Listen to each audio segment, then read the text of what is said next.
Bonsoir, 10e journée de mobilisation demain contre la réforme des retraites. Lors des dernières manifestations, des violences ont-elles été perpétrées par certains policiers, y compris à Besançon. Certains témoignages le laissent penser.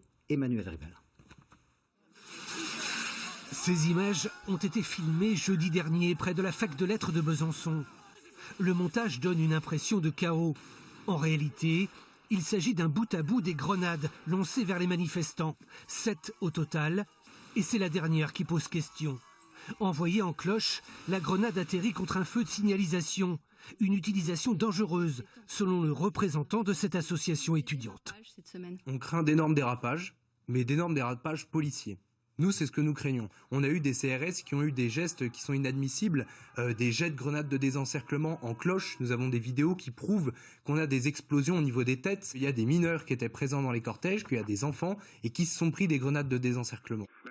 Ce matin, sur l'antenne de France Bleu, le préfet du Doubs réagissait à ces propos. Selon lui, les policiers ont parfaitement respecté les règles du maintien de l'ordre. Est-ce qu'on est vraiment encore aujourd'hui dans cette proportionnalité que vous appelez, vous, de vos voeux auprès des forces de l'ordre? Je vais vous dire, moi je pense que nous sommes dans une stricte proportionnalité pour une raison très simple, madame. C'est qu'au terme des manifestations de la semaine dernière, nous avons 5 policiers qui ont été gravement blessés, dont un qui aurait pu laisser sa vie, et 0 manifestant blessé.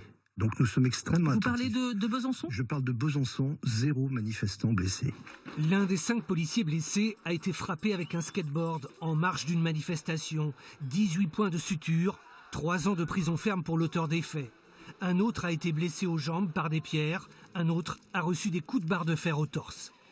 De chaque côté, on fait le compte des blessés. Le 21 mars dernier, les journalistes de Radio Bip filmaient cette intervention à Besançon. Un manifestant jeté à terre, coup de matraque et coup de pied, sans raison explicite.